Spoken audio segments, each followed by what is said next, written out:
இன்னைக்கு சிஎம் விஜய் அவர்கள் prime minister மோடியை மீட் பண்ணியிருக்காரு. இந்த மீட்டிங்ல பல்வேறு விதமான விஷயங்களை பத்தி பேசப்பட்டதா சொல்லப்படுது. ஆச்சி மசாலா எந்த சமையலும் ருசி தேடும் ரகசியம் 20 ரூபாய். தமிழகத்துடைய சீஃப் மினிஸ்டரா ஆன பின்னாடி முதல் முறையா தளபதி விஜய் அவர்கள் இன்னைக்கு டெல்லிக்கு போய் பிரைம் மினிஸ்டர் மோடியை மீட் பண்ணியிருக்காரு. இந்த மீட்டிங் கிட்டத்தட்ட ஒரு அரை மணி நேரம் நீடிச்சிருக்கு. இந்த மீட்டிங்ல பல விஷயங்கள் பேசப்பட்டதா சொல்லப்படுது. முக்கியமா தமிழகத்துக்கு வர வேண்டிய முக்கியமான ஃபண்ட் எல்லாமே இத்தனை நாளா மத்திய அரசு நிலுவையில வச்சிருக்கு. அந்த விஷயங்களை பத்தி பேசியிருக்கலாம் அப்படின்னும், அதுக்கப்புறமா பிஎம் ஸ்ரீ ஸ்கீமை பத்தி அவங்க பேசியிருக்கலாம் அப்படின்னும் பேச்சு அடிபடுது. இந்த மீட்டிங் அப்புறமா சிஎம் விஜய் தமிழ்நாட்டில் பிஎம் ஸ்ரீ ஸ்கீமுக்கு கையெழுத்து போடுவாரா அப்படின்னு மக்கள் எதிர்பார்த்துட்டு இருக்கிறாங்க.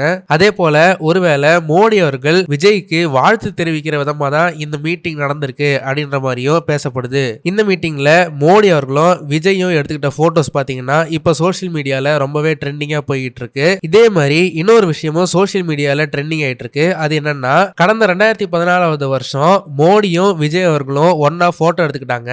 அதுக்கப்புறமா தளபதி விஜய் இப்போ சிஎம் ஆன பிறகு கெத்தா மோடி கூட போட்டோ எடுத்திருக்கிறாரு அப்படின்னு ஃபேன்ஸ் எல்லாரும் அதை பார்த்து செலிப்ரேட் பண்ணிருக்காங்க. இந்த மீட்டிங்ல முதலாவதா பேசப்பட்ட விஷயமா என்ன சொல்றாங்கன்னா, ஆனைமங்கல காப்பர் பிளேட்ஸை நெதர்லாண்ட்ஸ்ல இருந்து இங்க இந்தியாவுக்கு கொண்டு வந்ததுக்கு ரொம்பவே நன்றி தெரிவிச்சதா சொல்றாங்க. அடுத்ததா தமிழ்நாட்டுக்கு பலகாலமா பிரச்சனை கொடுத்துட்டு இருக்கிற இந்த மேகதாது அணை விவகாரமா விஜய் அவர்கள் கடும் எதிர்ப்பு தெரிவிச்சிருக்கிறதா மோடி அவர்கள் கிட்ட சொன்னதா பேசிக்கிறாங்க. அடுத்த முக்கியமான விஷயமா என்ன பேசப்பட்டிருக்குன்னா, தாவேகா அரசாங்கம் அமைச்ச முதல் நாள்ல இருந்து இந்த ஒரு பிரச்சனையை மேலும் மேலும் சொல்லிக்கிட்டே வராங்க. அது என்னன்னா, எந்த ஒரு அரசு விழானாலுமே தமிழ் தாய் வாழ்த்தை கடைசியில் தான் பாடுறாங்க அப்படின்னு சொல்லப்படுது. இனிமேலும் எந்த ஒரு தமிழக அரசாங்க விழாவிலையுமே தமிழ் தாய் வாழ்த்து தான் முதல்ல பாடணும்னு முதலமைச்சர் விஜய் மோடி கிட்ட ரெக்வஸ்ட் பண்ணியிருக்கிறதா சொல்றாங்க. இதுக்கு அடுத்ததா பிஎம் சந்திச்ச பிறகு முதலமைச்சர் விஜய் தமிழ்நாட்டில் அடுத்தடுத்து அவர் பண்ண போற விஷயங்களை பத்தி நீங்க என்ன நினைக்கிறீங்கன்னு மறக்காம கமெண்ட் செக்ஷன்ல சொல்லுங்க. இந்த வீடியோ உங்களுக்கு பிடிச்சிருந்தா மறக்காம லைக் பண்ணுங்க, ஷேர் பண்ணுங்க. இதே மாதிரி தொடர்ந்து நிறைய இன்ட்ரெஸ்டிங்கான வீடியோஸ் பார்க்க வீ டாக்கீஸ் சேனலை சப்ஸ்கிரைப் பண்ணுங்க.